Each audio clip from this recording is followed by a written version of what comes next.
Udara dini hari di Desa Wonorejo terasa dingin menusuk tulang. Kabut tipis masih menyelimuti jalan-jalan tanah, sementara suara kokok ayam bersahut-sahutan di kejauhan. Di sebuah rumah papan berukuran kecil di ujung desa, lampu bohlam 5 watt mulai menyala redup. Sumi, wanita parubaya dengan tubuh agak bungkuk dan kulit yang terbakar matahari, terbangun dari tidurnya.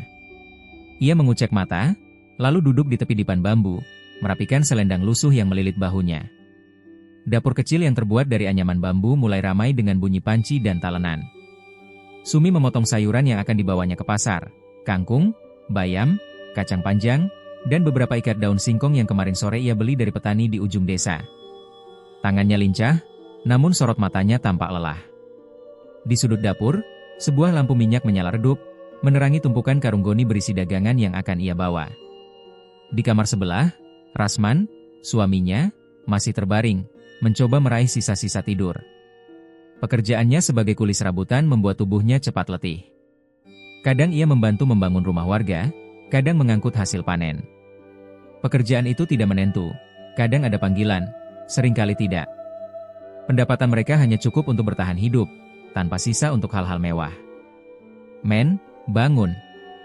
Tolong bantu angkat karungnya ke sepeda." "Berat, nih," panggil Sumi sambil menumpuk sayuran ke dalam bakul besar. Rasman bergumam, malas membuka mata. Masih gelap, Mi. Pasarnya juga belum ramai. Sumi mendengus, kalau kita telat, pembeli lari ke pedagang lain. "Kau pikir mereka mau menunggu kita?" Dengan enggan, Rasman bangun. Ia menarik sarungnya, berjalan ke dapur, dan mulai mengangkat karung. Sumi sudah bersiap dengan sepeda ontelnya, sepeda tua yang diwariskan ayahnya. Di bagian belakang, sebuah keranjang bambu besar terpasang, siap diisi penuh dagangan.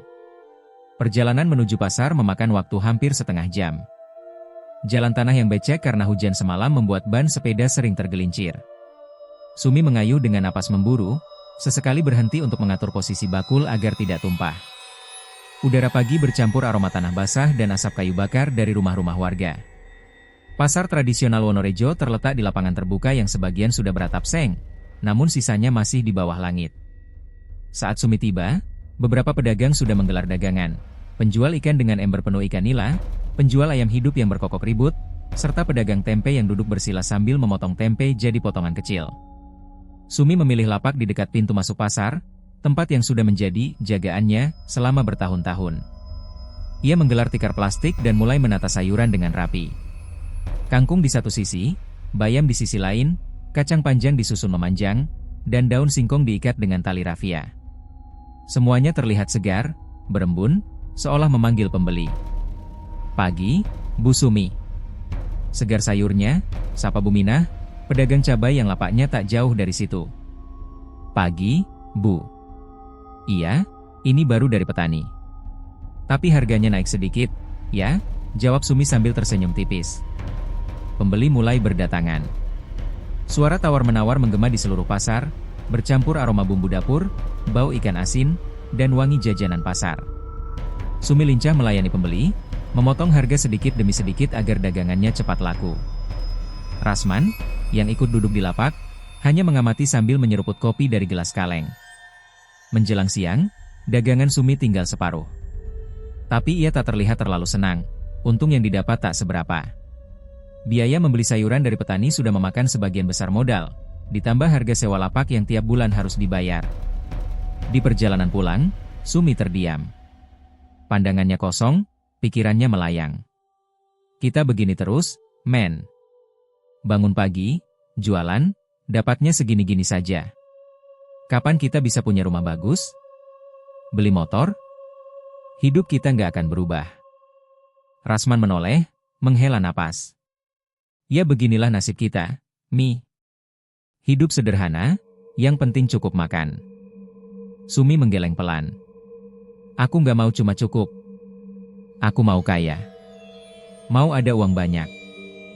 Hidup enak. Capek aku, men." Suara rantai sepeda yang berdecit mengiringi keheningan di antara mereka.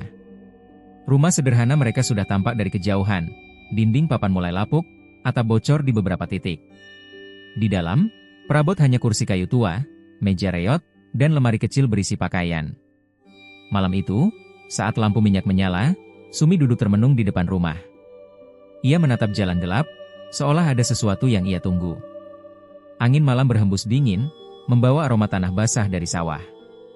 Di kejauhan, terdengar suara burung hantu. Entah kenapa, dadanya terasa sesak, seperti ada yang memanggilnya untuk mencari sesuatu yang belum pernah ia temukan. Sementara di dalam rumah, Rasman sudah terlelap, dengkurnya samar terdengar.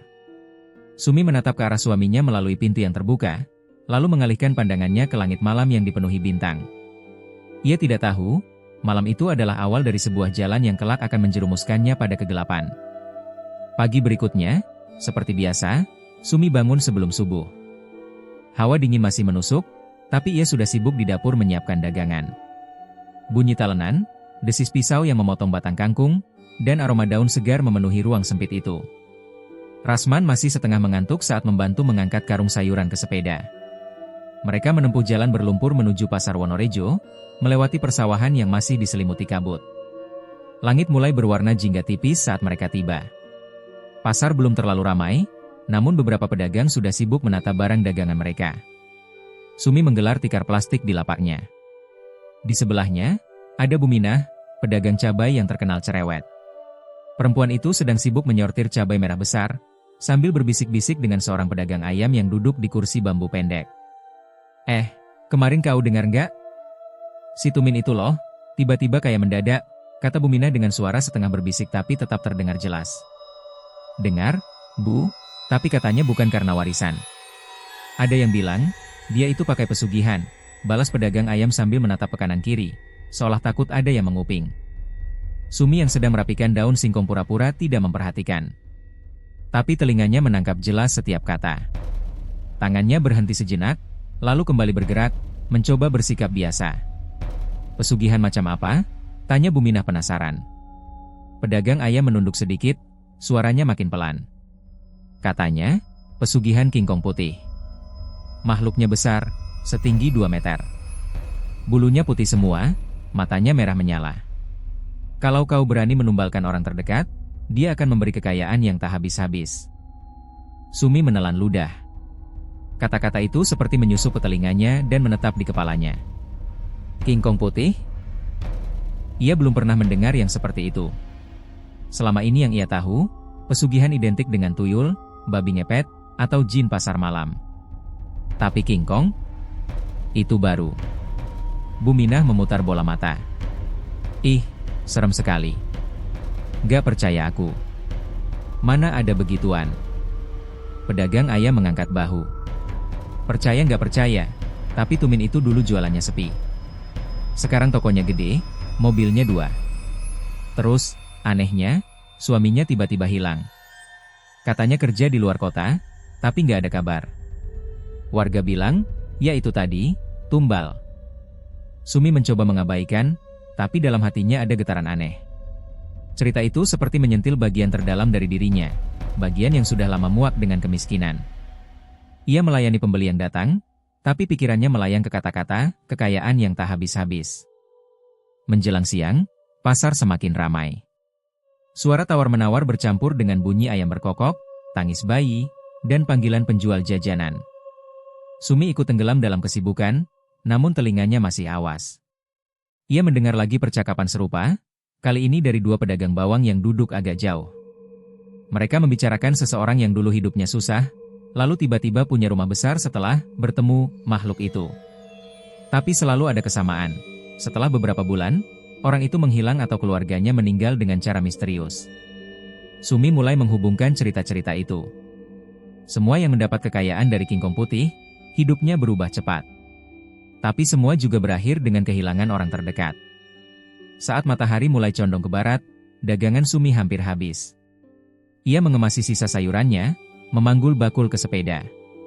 Rasman sudah menunggu di tepi jalan pasar, wajahnya kusam karena lelah membantu mengangkut barang untuk pedagang lain demi uang tambahan. Dalam perjalanan pulang, Sumi tak banyak bicara. Roda sepeda mereka menggilas kerikil dan lumpur, tapi pikirannya tak henti memutar cerita pagi tadi. Ia menatap punggung Rasman yang mengayuh di depannya. Tubuh kurus suaminya bergoyang pelan mengikuti irama kayuhan. Entah mengapa, pemandangan itu membuat Sumi merasa sesuatu yang dingin merambat di hatinya. Di rumah, sore itu, Sumi duduk di teras sambil menyeruput teh. Rasman sedang memperbaiki atap bocor di bagian belakang. Sesekali, ia mendengar suara burung gagak dari kejauhan. Angin sore berhembus, membawa aroma tanah yang basah sisa hujan siang tadi. Kata-kata pedagang ayam kembali terngiang. Kalau kau berani menumbalkan orang terdekat, dia akan memberi kekayaan yang tak habis-habis.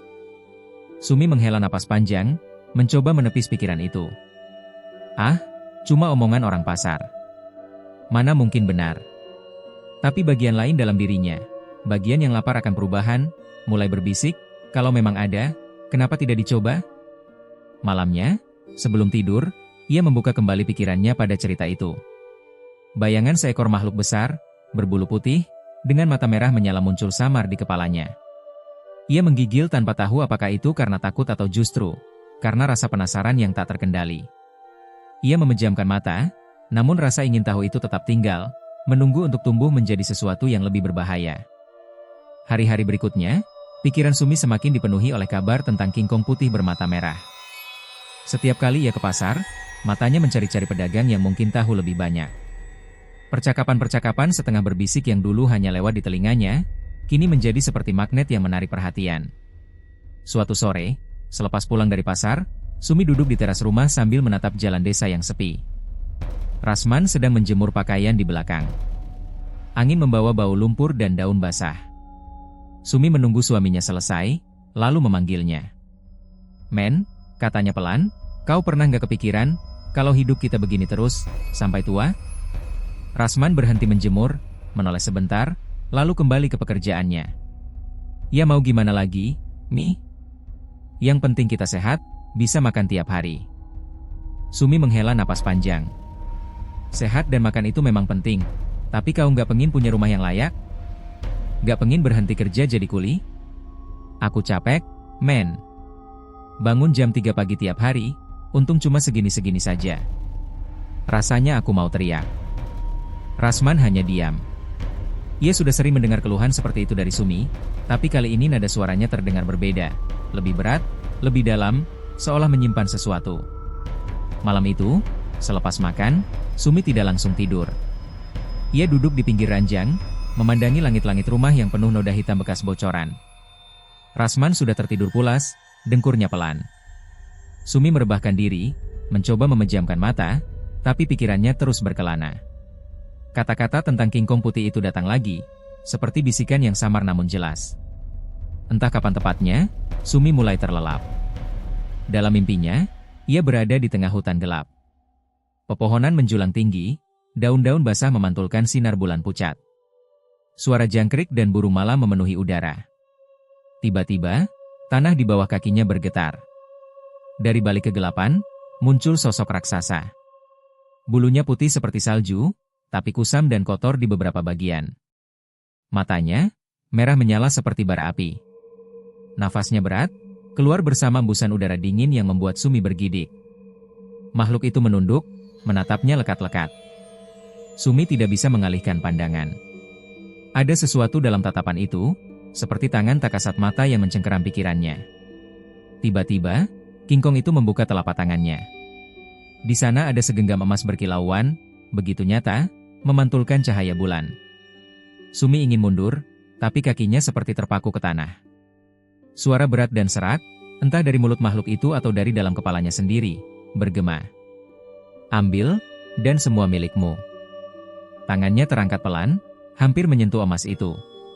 Tapi sebelum sempat, suara lolongan serigala terdengar, lalu hutan menjadi gelap pekat.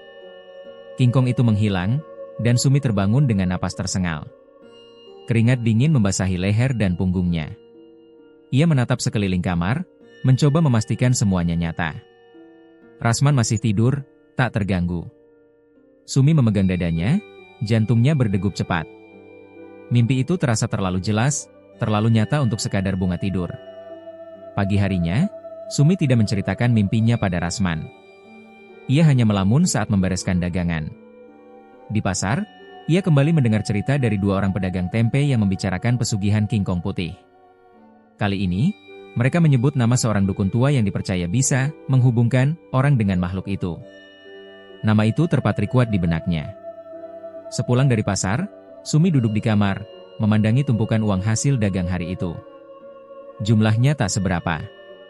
Ia memikirkan kembali mimpinya, tatapan mata merah itu, segenggam emas yang hampir ia ambil. Semakin dipikirkan, semakin besar dorongan dalam dirinya untuk mencari tahu kebenaran cerita itu. Malam berikutnya, mimpi yang sama datang lagi. Kali ini King Kong itu lebih dekat. Napasnya terasa di wajah Sumi, panas dan beraroma besi seperti darah. Emas di tangannya tampak lebih banyak, mengalir seperti air. Dan kali ini, suara itu terdengar lebih jelas. Tinggal kau mau, atau tidak. Sumi terbangun dengan tubuh bergetar, tapi ada api kecil yang menyala di matanya. Api itu bukan ketakutan, itu adalah tekad. Ia sudah membuat keputusan. Ia akan mencari jalan menuju pesugihan itu. Sejak keputusan itu muncul di hatinya, Sumi tak lagi sama. Pikirannya selalu dihantui bayangan King Kong putih bermata merah, suara beratnya, dan kilau emas yang pernah ia lihat dalam mimpi. Setiap hari, saat berdagang di pasar, ia memperhatikan orang-orang yang tiba-tiba menjadi kaya. Ada rasa iri bercampur penasaran, seperti ada rahasia besar yang mereka sembunyikan. Dari beberapa percakapan terselubung, Sumi akhirnya mendapat informasi yang ia butuhkan. Nama seorang dukun tua disebut Mbah Sarwo, orang yang dipercaya bisa menjadi perantara pesugihan King Kong putih. Rumahnya terletak di pinggiran desa tetangga, di sebuah jalan setapak yang jarang dilalui orang. Sore itu, setelah pasar bubar, Sumi sengaja tidak pulang bersama Rasman. Ia beralasan hendak membeli bawang dari pedagang grosir. Begitu Rasman berangkat lebih dulu, Sumi mengambil jalur berbeda, menuju desa tetangga. Jalan setapak yang ia lalui sunyi, diapit oleh pohon bambu tinggi yang berdesir ketika angin lewat. Rumah Mbah Sarwo tampak tua dan kusam. Atapnya dari rumbia, dindingnya dari papan yang sebagian sudah lapuk. Aroma dupa tercium dari dalam, bercampur bau tanah lembab. Di teras, seorang lelaki tua duduk bersila di atas tikar pandan. Matanya tajam meski wajahnya penuh keriput. "Aku sudah tahu kau akan datang, Sumi," kata Mbah Sarwo tanpa menoleh. Suaranya pelan tapi tegas, membuat bulu kuduk Sumi meremang. Sumi berhenti di depan tangga kayu kecil. "Saya mau minta tolong, Mbah." "Saya dengar." "Mbah bisa mempertemukan," ia ragu menyebutkan. "King Kong putih," potong Mbah Sarwo sambil menatapnya. "Bukan semua orang bisa. Dan bukan semua orang sanggup menanggung akibatnya." Sumi menggenggam ujung kainnya. "Saya sanggup, asal bisa kaya. Saya sudah muak hidup susah." Mbah Sarwo menghela napas panjang, lalu berdiri. Ia masuk ke dalam rumah dan kembali membawa sebuah kotak kayu kecil. Kotak itu ia letakkan di depan Sumi. Syaratnya berat. Tumbal pertama adalah nyawa orang terdekatmu. Selanjutnya, setiap beberapa bulan, kau harus memberi tumbal lagi. Kalau tidak, dia akan mengambil nyawamu dengan cara yang paling mengerikan. Sumi menelan ludah. Kata-kata itu seperti tombak yang menusuk jantungnya. Orang terdekat, berarti Rasman. Ia memejamkan mata sebentar, membayangkan suaminya. Ada sedikit rasa bersalah, tapi ambisinya yang membara menenggelamkan itu semua. Kalau dia tumbal, aku bisa hidup enak. Lagi pula, dia juga sudah banyak merepotkan. "Aku setuju," katanya akhirnya. Mbah Sarwo menatapnya lama, lalu tersenyum tipis. "Baik. Malam nanti, taburkan bubuk ini di sekitar tempat tidurnya. Jangan keluar kamar, apapun yang terjadi. Kau akan mendengar suara-suara, jangan menoleh. Besok paginya, kau akan mulai melihat hasilnya." Ia menyerahkan sebuah kantong kain kecil berisi bubuk berwarna hitam keabu-abuan. Bau menyengat menyusup ke hidung Sumi, seperti campuran tanah kuburan dan darah. Sumi pulang dengan hati berdebar. Di rumah, Rasman sudah duduk di ruang depan, menambal sandal jepitnya yang putus. "Kok lama sekali?" tanyanya. "Banyak yang ngantri di grosir," jawab Sumi singkat, menyembunyikan kantong bubuk di balik kainnya. Malam itu, hujan turun rintik-rintik. Rumah mereka hanya diterangi lampu minyak yang redup. Rasman sudah berbaring di dipan bambu, sementara Sumi duduk di tepi ranjang, pura-pura merapikan selimut. Dalam hatinya, ia berperang antara rasa takut dan keinginan. Perlahan, ia mengeluarkan kantong bubuk itu, membuka simpulnya. Aroma busuk langsung menyebar. Sumi menaburkan bubuk itu mengelilingi tempat tidur Rasman, membentuk lingkaran tak terputus seperti yang diperintahkan Mbah Sarwo. Tangannya bergetar, tapi pikirannya terus berkata, ini demi masa depan. Setelah selesai, ia kembali duduk. Rasman menatapnya setengah sadar. Apa itu? Kok baunya aneh? Biar nggak digigit nyamuk, jawab Sumi cepat. Rasman mengangguk lemas, lalu kembali memejamkan mata. Malam semakin larut. Angin bertiup kencang, membuat daun-daun bergesekan. Tiba-tiba, dari luar terdengar suara berat, seperti langkah kaki makhluk besar menghentak tanah. Sumi memejamkan mata erat-erat, jantungnya hampir meloncat dari dada. Suara itu semakin dekat. Lalu, bunyi napas berat, disertai aroma anyir darah, memenuhi ruangan. Sumi bisa merasakan sesuatu berdiri di dekat ranjang. Rasman mulai mengigau, tubuhnya menggeliat gelisah. Terdengar suara seperti daging yang robek, diikuti erangan pelan. Sumi ingin menoleh, tapi ia teringat pesan Mbah Sarwo, jangan menoleh. Air matanya mengalir tanpa sadar, bukan karena sedih, tapi karena rasa takut yang begitu pekat. Suara itu berlangsung beberapa menit, lalu menghilang, meninggalkan kesunyian yang mencekam. Sumi tetap diam di tempat, menunggu sampai fajar menyingsing. Pagi nanti, ia tahu, semuanya akan berubah. Sumi berdiri di sudut kamar, napasnya tersengal, jantungnya berdentum keras seperti hendak melompat keluar dari dada. Bubuk ritual yang tadi ia taburkan di bawah bantal Rasman kini sudah lenyap, meresap entah kemana. Bau menyengat, seperti campuran kemenyan dan darah amis, mulai memenuhi ruangan. Malam begitu senyap, hanya suara detak jam dinding yang terdengar memecah keheningan.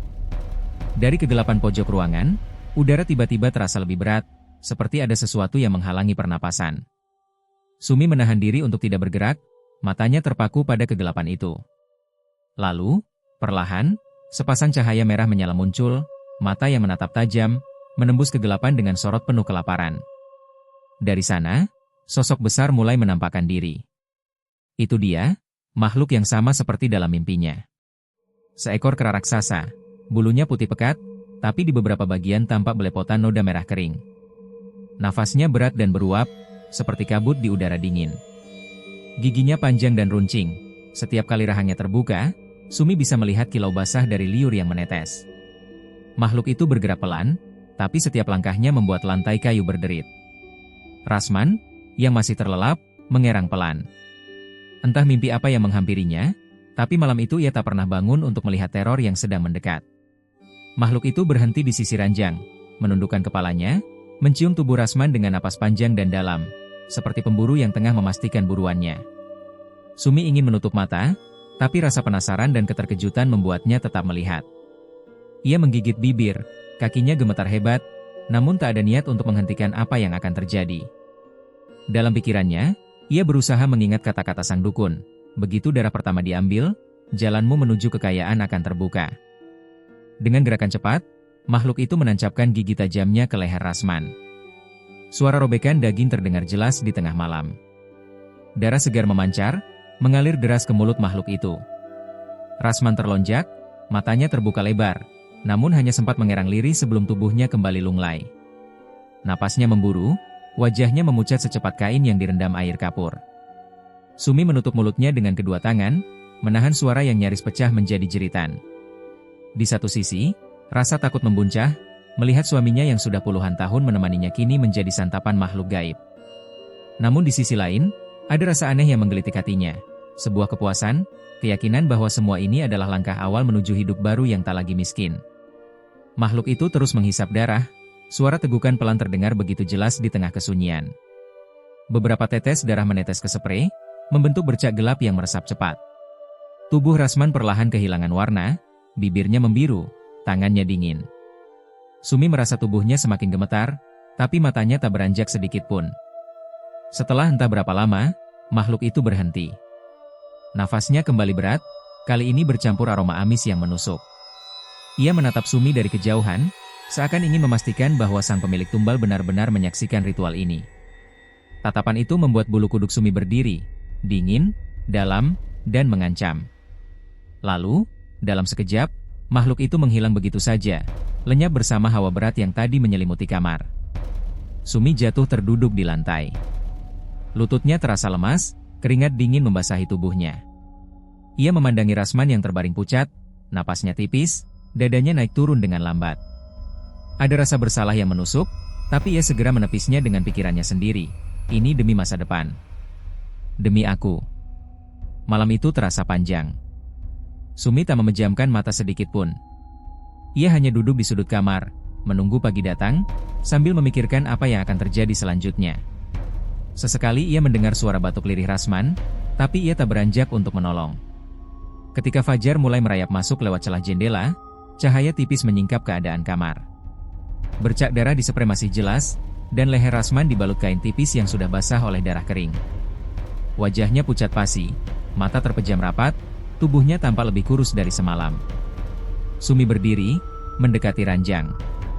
Ia meletakkan tangan di dahi suaminya, merasakan panas yang aneh, bukan demam biasa, melainkan seperti api yang terjebak di bawah kulit.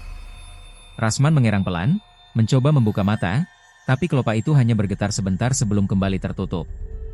"Ras, istirahat saja," bisik Sumi, suaranya datar tanpa kelembutan. Ia tahu, mulai hari ini, hubungan mereka tak lagi sama. Bukan lagi pasangan yang saling menopang di tengah kemiskinan, melainkan satu pihak yang mengorbankan, dan satu pihak yang dikorbankan. Di luar, ayam-ayam berkokok, tanda pasar sudah mulai ramai. Sumi menatap ke arah pintu kamar, lalu kembali melihat suaminya. Sebentar lagi, katanya dalam hati, ia akan melihat apakah semua ini benar-benar sepadan. Sumi menutupi semuanya dengan alasan mendapat warisan dari saudara jauh, padahal dalam hati ia tahu betul dari mana semua ini berasal. 2 bulan telah berlalu sejak malam mencekam itu, dan hidup Sumi benar-benar berubah. Lapak sayurnya di pasar selalu penuh pembeli, seolah semua orang tak tahan untuk tidak membeli dagangannya. Bahkan di hari sepi sekalipun, dagangannya ludes sebelum matahari tinggi. Awalnya, Sumi merasa canggung menerima tatapan kagum sekaligus iri dari para pedagang lain. Mereka heran, bagaimana mungkin lapak sederhana yang dulu jarang laku kini menjadi pusat keramaian. Tidak hanya sayur, ia mulai menjual buah impor, rempah-rempah mahal, bahkan lauk pauk siap santap yang langsung habis meski dijual dengan harga 2 kali lipat. Uang mengalir deras ke tangannya. Dalam waktu singkat, ia mengganti kain lapak yang lusuh dengan yang baru dan bersih. Gerobak sayurnya dicat ulang dengan warna merah marun mengilap. Ia bahkan membeli lemari es kecil untuk menyimpan dagangan yang cepat layu. Di rumah, perubahan lebih mencolok lagi. Atap seng yang dulu bocor saat hujan kini diganti genteng keramik. Dinding kayu reot disulap menjadi tembok kokoh yang dicat krem, kontras dengan warna kusam rumah tetangga. Sumi juga membeli perabot baru, lemari kaca, televisi layar datar, dan peralatan dapur modern. Setiap kali ada yang berkunjung, ia menyambut mereka dengan senyum ramah, menawari makanan lezat, sambil sesekali menyelipkan cerita tentang warisan itu. Namun, di balik senyumannya, Sumi menyembunyikan kenyataan pahit. Rasman semakin kurus dan lemah. Sejak malam ketika makhluk itu datang, suaminya seperti kehilangan separuh nyawa. Nafasnya pendek, kulitnya pucat kekuningan, dan matanya cekung. Rasman jarang keluar rumah, hanya berbaring di ranjang sambil menatap langit-langit. Kadang ia menggigil tanpa sebab, dan setiap kali tidur, peluh dingin membasahi tubuhnya.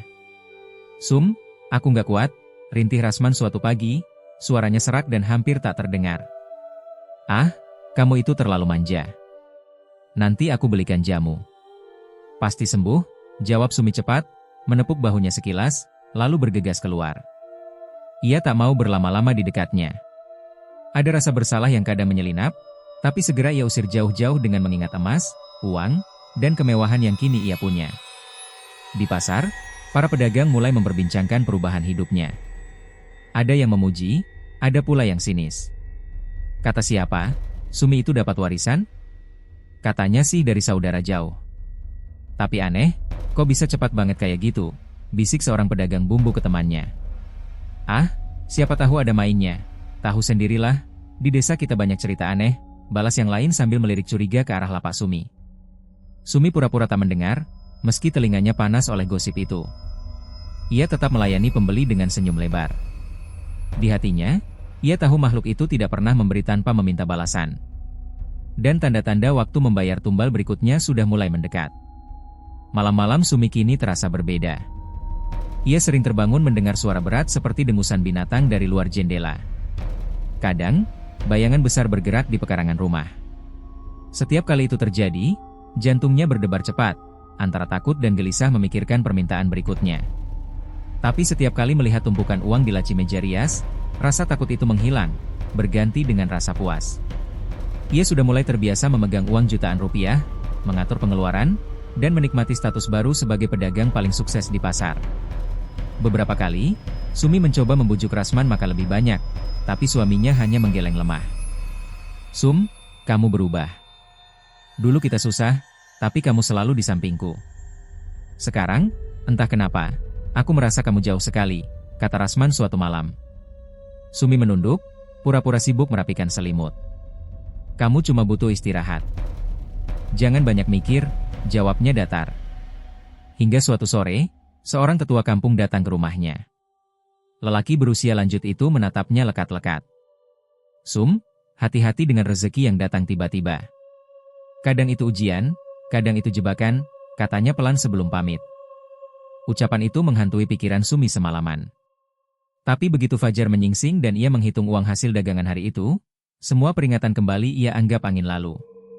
Sumi tidak tahu, malam berikutnya akan menjadi awal dari permintaan baru yang jauh lebih mengerikan dari sebelumnya.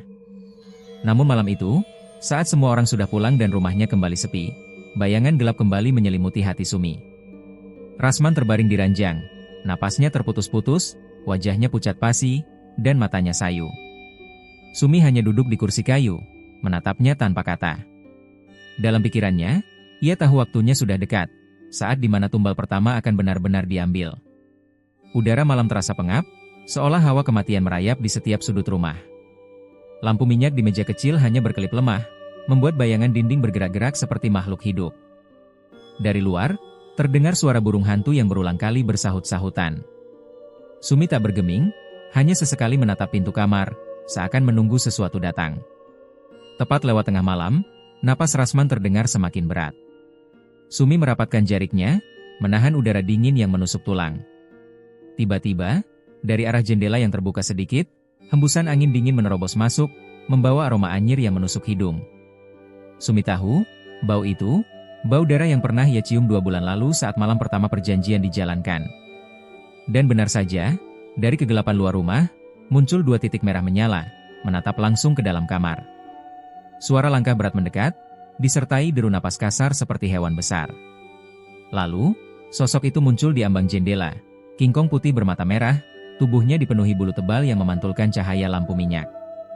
Gigi-giginya yang runcing berkilat, lidahnya menjulur sedikit, meneteskan cairan kental yang berbau busuk. Tanpa suara, makhluk itu melangkah masuk. Lantai kayu berderit di setiap injakannya. Sumi bergidik, tapi kali ini rasa takutnya bercampur dengan kepuasan yang aneh. Ia tahu, sekali ini, tumbalnya akan tuntas diambil, dan kekayaannya akan semakin mengalir. Kingkong putih itu membungkuk di sisi ranjang. Tangannya yang besar dan berbulu menahan tubuh Rasman yang nyaris tak berdaya. Lalu, dalam sekali gerak, giginya menancap di leher suaminya. Suara robekan daging terdengar jelas, diikuti suara hisapan panjang. Darah mengalir deras, membasahi bantal dan sprei. Sumi memalingkan wajahnya sebentar, tapi tak sanggup menutup telinga dari suara itu. Hisapan itu berlangsung lama, hingga akhirnya suara napas Rasman berhenti sama sekali. Makhluk itu perlahan melepaskan gigitannya. Dari leher Rasman, tak ada darah yang tersisa, seakan semua habis dihisap. Tubuhnya kini kering, kulitnya menempel pada tulang, dan matanya terbuka lebar menatap langit-langit dengan tatapan kosong yang membeku. Sumi menelan ludah, dadanya berdegup cepat. Ia mendekat, memandangi tubuh suaminya. Tak ada lagi tanda-tanda kehidupan. Bibirnya bergetar, mencoba memerankan kesedihan, meski di dalam hatinya terselip rasa lega. Perjanjian pertama telah lunas. Kingkong putih itu berbalik menatapnya. Sorot matanya tajam, namun kali ini tidak mengancam. Justru ada seberkas kilat aneh, seperti senyum kemenangan yang hanya mereka berdua pahami. Lalu, tanpa suara, makhluk itu melangkah ke arah jendela, meloncat keluar, dan menghilang di balik pekatnya malam. Sumi duduk di lantai, tangannya bergetar. Ia tahu ia harus memikirkan alasan untuk menjelaskan kematian Rasman pada warga. Pagi nanti, pasti semua orang akan datang. Benar saja, saat fajar menyingsing, teriakan terdengar dari rumah Sumi. Para tetangga yang datang membantu langsung terkejut melihat jasad Rasman. Tubuhnya kering kaku seperti hanya tersisa kulit yang membungkus tulang, matanya melotot tajam, dan kulit wajahnya mengeriput tak wajar. Suasana mendadak riuh, sebagian warga ketakutan, sebagian lagi berbisik-bisik penuh curiga. Ini bukan kematian biasa, gumam seorang bapak tua sambil menggelengkan kepala. Aku pernah dengar, tubuh yang kering begini tanda kena. Itu, bisik seorang ibu, namun ia menutup mulutnya cepat-cepat. Sumi menutup wajahnya dengan kain, berpura-pura menangis terseduh-seduh. Beberapa tetangga mencoba menenangkannya, sementara yang lain mempersiapkan pemakaman. Meski hatinya tak tersentuh duka, ia memerankan perannya dengan baik, memeluk orang yang menghiburnya, mengucapkan kata-kata terima kasih di sela tangis palsunya. Pemakaman berlangsung cepat. Tidak ada keramaian berlebihan, hanya doa singkat yang dibacakan, dan tanah merah yang menutup rapat jasad Rasman. Warga meninggalkan pemakaman dengan wajah muram, namun mata mereka sesekali melirik Sumi penuh rasa ingin tahu. Malamnya, rumah Sumi terasa sunyi. Angin berhembus pelan, membawa aroma tanah basah dari halaman. Sumi duduk di kursi ruang tamu, memandangi halaman gelap di luar jendela. Saat itulah, dari sudut mata, ia menangkap sebuah bayangan besar melintas. Ia menoleh cepat. Di bawah pohon mangga dekat pagar, sosok kingkong putih itu berdiri, menatapnya dari kejauhan. Mata merahnya menyala tajam dalam gelap. Sumi tak bergerak. Ia hanya membalas tatapan itu, lalu bibirnya melengkung membentuk senyum tipis. Makhluk itu berdiri diam beberapa detik, sebelum akhirnya berbalik dan menghilang di balik kegelapan malam. Sumi tahu, perjanjian mereka belum berakhir. Bayangan kingkong putih di halaman rumah itu masih segar dalam benak Sumi. Ia menatapnya dari balik tirai kamar, dada berdebar hebat, bibirnya gemetar tanpa sadar. Makhluk itu berdiri tegap, bulunya putih pucat seperti kapas yang terkena cahaya bulan, matanya merah menyala bagaikan bara. Nafasnya berat, mengeluarkan uap putih yang melayang di udara malam. Sumi menelan ludah. "Kenapa kau datang lagi?" bisiknya lirih, meski ia tahu makhluk itu tak menjawab dengan kata-kata manusia. Kingkong putih itu hanya menggeram pelan, lalu melangkah mendekat ke arah pintu rumah. Sumi mundur, punggungnya menempel pada dinding. Hatinya tahu, kunjungan malam ini bukan sekadar menampakkan diri. Ada tuntutan baru. Dan benar saja, suara berat nan bergema tiba-tiba menggema di kepalanya, bukan melalui telinga, melainkan langsung menembus pikirannya. Tumbal, baru. Kepala Sumi terasa berdenyut hebat. "Tidak," serunya dalam hati. "Aku sudah menyerahkan Rasman, itu cukup. Kau sudah mengambilnya." Kingkong putih itu menggeram lagi, kali ini lebih keras, membuat kaca jendela bergetar. Tubuhnya membungkuk sedikit, dan dari mulutnya yang basah mengalir liur kental berwarna merah gelap. Perjanjian belum selesai. Tumbal, setiap bulan. Kata-kata itu membuat kaki Sumi lemas. Ia hampir jatuh terduduk. Ia memang ingat syarat itu, tapi pikirannya kala itu hanya fokus pada harta dan kemewahan. Sekarang, setelah Rasman mati, ia merasa cukup. Ia tak mau kehilangan nyawa orang lain, apalagi ia sendiri yang harus memilih korbannya. "Aku tidak mau." Sumi akhirnya berteriak, meski suaranya bergetar. "Kau tak bisa memaksa." Kingkong putih itu berhenti sejenak, lalu kepalanya menunduk. Hening sesaat, sebelum suara geraman berubah menjadi raungan menggelegar. Bulunya berdiri, urat-urat ototnya menonjol, dan matanya menyala makin terang. Udara di sekitarnya seperti menebal, menekan dada Sumi hingga sulit bernapas. Tanpa peringatan, makhluk itu melesat menerobos pintu depan, kayu dan engselnya terpental. Sumi menjerit, terhuyung ke belakang. Kingkong putih itu kini berada di ruang tamu, tubuhnya memenuhi sebagian besar ruangan. Tangannya yang panjang dan berotot menggapai, mencakar dinding hingga terkelupas. Sumi berlari ke kamar, tapi langkah kakinya terasa berat seperti dipeluk tanah. Makhluk itu mengejarnya dengan gerakan cepat yang tak masuk akal. Cakar runcingnya mencengkeram bahu Sumi, mencabik kain baju dan kulitnya sekaligus. Darah langsung mengalir, menghangatkan punggungnya. "Ah!" teriak Sumi, suara parau bercampur tangis. Kingkong putih itu menariknya hingga terpelanting ke lantai. Tubuh Sumi terhantam keras, tapi rasa sakit itu kalah oleh ketakutan yang merayap. Ia mencoba merangkak, namun makhluk itu melompat, menindih tubuhnya dengan berat yang membuat tulangnya berderak. Nafas Sumi tersengal. Ampun, jangan, aku. Belum sempat ia menyelesaikan kalimatnya, makhluk itu membungkuk, rahangnya menganga lebar. Gigi-gigi panjang dan tajamnya menancap ke bahu Sumi, merobek daging hingga ke tulang. Sumi menjerit lagi, kali ini lebih panjang, menusuk kesunyian malam. Suara itu membangunkan warga sekitar. Lampu-lampu rumah mulai menyala, langkah-langkah tergesa terdengar di jalan setapak. Namun jeritan Sumi makin lama makin parau, tergantikan oleh suara sobekan daging dan tulang yang patah. Kingkong putih itu mengamuk, mencabik-cabik tubuh Sumi bagaikan kain lap. Darah menyembur ke lantai dan dinding, mengotori setiap sudut ruangan. Tangannya yang besar mengoyak perut Sumi, dan suara isi tubuh yang tumpah bercampur dengan bau anyir menusuk. Sumi hanya sempat melihat kilatan cahaya bulan terakhir kali sebelum penglihatannya menghitam. Ketika para tetangga menerobos masuk, pemandangan yang mereka lihat membuat beberapa orang langsung muntah di tempat. Tubuh Sumi sudah tak utuh lagi, sebagian anggota tubuhnya berserakan, wajahnya hancur tak dikenali. Lantai penuh darah, dan di tengah genangan itu, hanya ada jejak kaki besar, mengarah keluar rumah. Makhluk itu sudah lenyap, meninggalkan aroma besi yang pekat di udara dan ketakutan yang akan menghantui warga desa itu untuk waktu yang lama. Jeritan Sumi yang melengking di malam pekat itu baru saja terputus, digantikan oleh sunyi yang mengerikan. Beberapa warga yang nekat keluar rumah, meski kaki mereka gemetar, menemukan halaman rumah Sumi berantakan. Pintu depan tergantung setengah copot, seperti direnggut paksa oleh kekuatan luar biasa. Bau amis darah menusuk hidung mereka, bercampur dengan aroma anyir yang entah berasal dari hewan atau sesuatu yang jauh lebih buruk. Ya Allah, ini, apa yang terjadi di sini? Gumam salah satu warga dengan suara tercekat. Mereka masuk perlahan, langkah kaki disertai derit papan lantai yang seperti merintih. Di ruang tamu, genangan darah menghitam di atas lantai kayu, mengalir dari arah kamar. Perabotan terbalik, kain sobek-sobek tergantung di kursi. Ketika mereka memberanikan diri mengintip ke kamar, pemandangan yang mereka lihat membuat sebagian langsung mundur dan muntah di teras.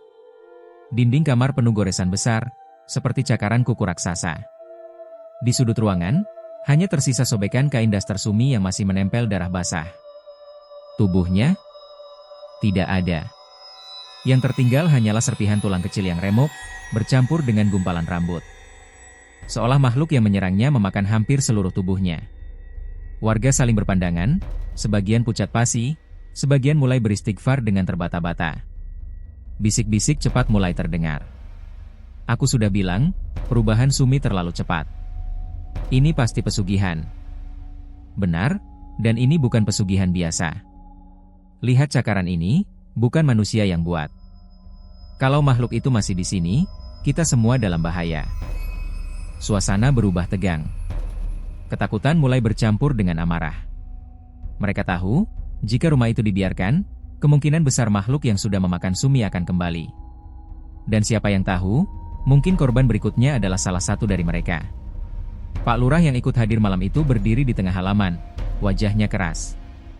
Rumah ini harus dimusnahkan. Jangan ada sisa apapun. Api akan memutus jejak, dan mudah-mudahan makhluk itu tidak lagi kembali. Keputusan itu disambut dengan anggukan berat. Beberapa warga segera mengambil jerigen berisi bensin dari gudang masjid, sementara yang lain membawa obor dari rumah masing-masing. Langkah mereka tergesa, seperti ingin mengakhiri semua ini secepat mungkin. Tak lama kemudian, bensin disiramkan ke setiap sudut rumah Sumi. Bau menyengatnya menusuk hidung, bercampur dengan aroma anyir darah yang masih segar. Api pertama disulut di ruang tamu, menjalar cepat ke dinding kayu yang kering. Dalam hitungan detik, kobaran merah oranye melahap semua yang disentuhnya. Suara kayu retak bercampur dengan desisan api yang marah. Asap hitam pekat membumbung tinggi, membawa serpihan bara yang berterbangan di udara. Warga berdiri melingkar, sebagian memeluk anak-anak mereka, sebagian lagi menatap api dengan tatapan kosong. Bagi mereka, ini bukan sekadar membakar rumah, ini adalah membakar dosa, membakar kutukan, membakar rahasia kelam yang tak boleh lagi hidup di kampung mereka. Namun, di sela kobaran api yang mengamuk, beberapa warga mulai merasakan sesuatu yang aneh. Udara tiba-tiba menjadi lebih dingin, angin berhembus membawa suara gemuruh rendah yang tak mirip angin biasa. Dari arah pepohonan di belakang rumah, terdengar suara ranting patah, berat, seperti diinjak sesuatu yang besar. Jangan bilang, bisik seorang pemuda dengan wajah tegang, matanya terarah ke gelap hutan. Di balik kabut asap dan cahaya api, samar-samar terlihat sepasang mata merah menyala, menatap mereka tanpa berkedip. Perlahan, sosok besar mulai terlihat, bulunya putih pucat memantulkan cahaya api, gigi-gigi panjangnya tampak jelas meski ia berdiri jauh di antara pepohonan. King Kong putih itu hanya diam, mengamati. Beberapa warga mundur ketakutan. Itu dia, itu makhluknya, suara seorang wanita tercekat. Pak Lurah mencoba tegar, menggenggam parang di tangannya meski ia tahu senjata itu tak akan berarti banyak. Tapi sebelum ada yang sempat melakukan apa-apa, sosok itu melangkah mundur ke kegelapan, menghilang di antara bayangan pepohonan. Hanya suara berat napasnya yang masih terdengar beberapa detik sebelum semuanya kembali hening, menyisakan suara api yang memakan habis rumah Sumi. Api terus berkobar hingga bangunan itu runtuh menjadi arang. Pagi menjelang, hanya tersisa tumpukan abu dan puing hitam di atas tanah. Warga berharap semuanya berakhir di situ. Tapi bisik-bisik mulai terdengar, cerita tentang mata merah yang menatap dari hutan, tentang makhluk besar yang mungkin saja belum kenyang, yang mungkin sedang mencari tumbal baru. Dan entah kebetulan atau pertanda buruk, malam berikutnya, seorang anak kecil dari kampung sebelah dilaporkan hilang saat bermain di tepi hutan. Namun malam itu, ketika api membara mulai padam dan hanya menyisakan arang hitam di bekas rumah Sumi, sebagian warga masih merasa ada yang mengawasi mereka dari balik kegelapan. Beberapa minggu setelah rumah itu rata dengan tanah, suasana desa terlihat lebih tenang. Pasar kembali ramai, pedagang dan pembeli bercakap-cakap tanpa rasa takut seperti dulu. Anak-anak berlari di sekitar lapak sambil tertawa riang. Seolah semua mimpi buruk yang pernah menghantui mereka benar-benar telah berakhir. Namun, ketenangan itu tidak berlangsung lama. Kabar aneh mulai terdengar dari mulut ke mulut. Umi, penjual cabai yang lapaknya bersebelahan dengan lapak Sumi dulu, mengaku saat membereskan dagangannya menjelang malam, ia mendengar tawa kecil perempuan di telinganya, padahal pasar sudah sepi. Tawa itu lirih, serak, tapi jelas, hehehe, belum selesai. Beberapa hari kemudian, Sarpin, pedagang bawang, bercerita bahwa ia melihat bayangan besar di ujung lorong pasar. Bentuknya tak jelas, tapi siluetnya menyerupai sosok King Kong raksasa, berdiri membungkuk dengan mata merah menyala. Saat ia menoleh lagi, bayangan itu sudah hilang. Namun bau anyir darah mendadak memenuhi udara. Awalnya warga mengira semua itu hanya imajinasi atau ketakutan yang tersisa. Tapi kejadian demi kejadian mulai menumpuk. Sayuran yang baru datang dari kebun tiba-tiba layu dan berbau busuk, meskipun sebelumnya masih segar. Seorang pembeli bahkan mengaku menemukan bercak darah di daun kol yang ia beli dari pasar. Puncaknya terjadi pada malam Jumat Kliwon. Parman, pedagang sayur keliling yang dulu sering bercanda dengan Sumi, tidak pulang ke rumah setelah seharian berdagang. Istrinya, Lastri, mencarinya ke pasar, namun hanya menemukan gerobak Parman yang masih terparkir di dekat pintu masuk. Lampu petromax di gerobak itu menyala redup, menyorot tumpukan kangkung yang masih segar. Lastri memanggil-manggil, tapi tidak ada jawaban. Saat ia memutar langkah untuk mencari di sisi lain pasar, matanya tertuju pada sesuatu di dekat los sayur tua, bekas lapak Sumi. Di sana, Parman duduk membungkuk, punggungnya menghadap Lastri. Tubuhnya terlihat kaku. Parman, panggil Lastri dengan suara bergetar. Perlahan, ia mendekat, dan saat melihat wajah suaminya, Lastri menjerit sekeras-kerasnya. Tubuh Parman kering kaku seperti mayat yang sudah berbulan-bulan mati, kulitnya menempel langsung ke tulang. Matanya terbuka lebar, melotot, memandang kosong ke depan. Di tangannya, ia menggenggam seikat kangkung dengan erat, sampai ruas jarinya membiru. Yang lebih mengerikan, di tanah basah di belakang tubuh Parman terlihat jejak kaki raksasa, berbentuk seperti kaki gorila, dengan bercak darah di sekitarnya. Warga yang datang membantu Lastri mundur dengan wajah pucat. Ada yang langsung membaca doa, ada yang berlari pulang ketakutan. Malam itu, pasar kembali berubah menjadi tempat yang tak ingin dimasuki siapapun setelah matahari terbenam. Keesokan paginya, kabar kematian Parman menyebar cepat. Banyak pedagang memutuskan untuk menutup dagangannya lebih awal. Beberapa orang bersumpah mereka mendengar suara berat bernafas di belakang leher mereka saat sedang menimbang sayur. Ada pula yang mengaku melihat sesosok perempuan berbaju lusuh berdiri di atap pasar, rambutnya menutupi wajah, sambil tertawa pelan. Pak Lurah mencoba menenangkan warga dengan mengatakan itu hanya kebetulan. Tapi diam-diam ia sendiri mulai ketakutan, apalagi ketika menemukan seikat sayur di teras rumahnya pagi-pagi buta, masih basah oleh darah segar. Malam-malam berikutnya, teror semakin menjadi. Bayangan King Kong putih sering terlihat berdiam di sudut pasar, geramannya terdengar rendah tapi menggetarkan dada. Dan setiap kali bayangan itu muncul, bau anyir darah akan menyeruak, diikuti suara langkah berat yang menjauh ke kegelapan. Sumi memang telah mati, rumahnya sudah dibakar, tapi pesugihannya masih lapar. Dan kini, ia dan peliharaan gaibnya tak lagi terikat pada satu rumah. Mereka bebas berkeliaran, mencari tumbal baru di mana saja. Tangan Parman yang kaku dan masih menggenggam erat seikat kangkung menjadi pemandangan yang sulit dihapus dari ingatan warga. Semua yang menyaksikan jasadnya tergolek di tengah lapak pasar langsung membeku ketakutan. Namun, ketakutan itu segera berubah menjadi keputusan bulat. Pasar tua itu harus ditutup, dan seluruh bangunannya dibongkar sampai tak tersisa. Mereka yakin, selama pasar itu berdiri, Roh Sumi dan Kingkong Putih akan terus mencari mangsa. Beberapa hari setelah kematian Parman, para pedagang mulai membereskan barang dagangan mereka untuk terakhir kalinya. Suasana pasar yang biasanya ramai kini terasa mati. Hanya ada suara kayu lapak yang dipukul palu, papan yang dicabut, dan bisik-bisik ketakutan. Tidak ada yang mau berada di sana terlalu lama. Pak RT memimpin pembongkaran. "Kita bongkar semua sampai fondasinya," ujarnya dengan nada tegas, walau wajahnya sendiri pucat. Warga setuju.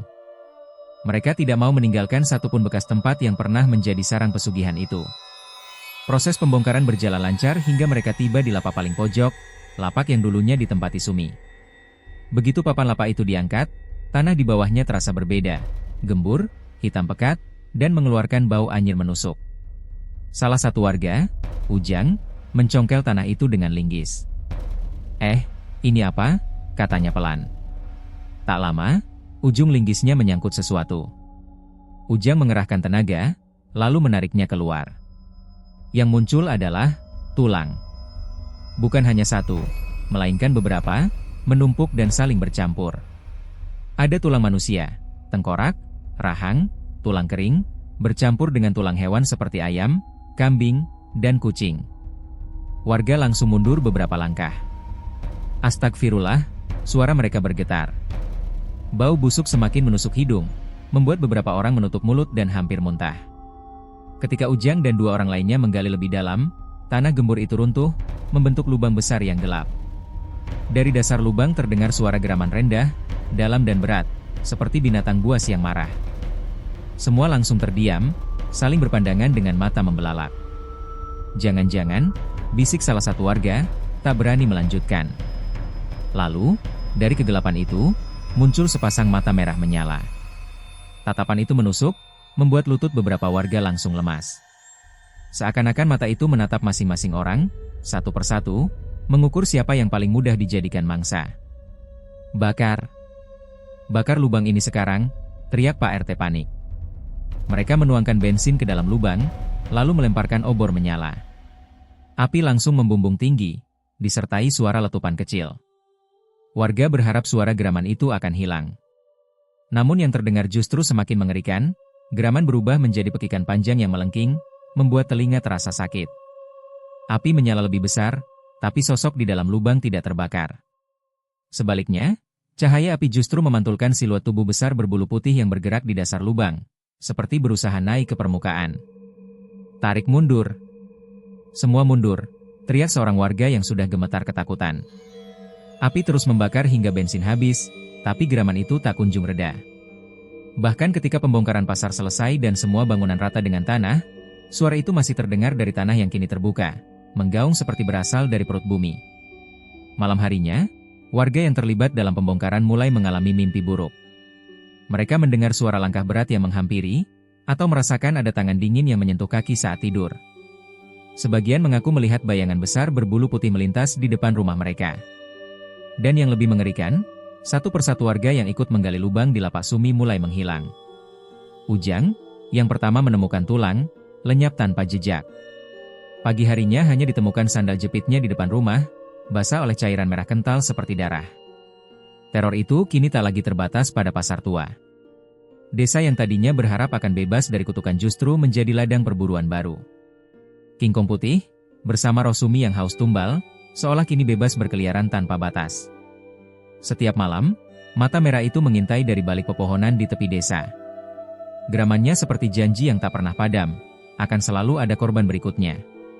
Suara geraman itu terus menggema di telinga warga, bahkan ketika pasar tua telah rata dengan tanah.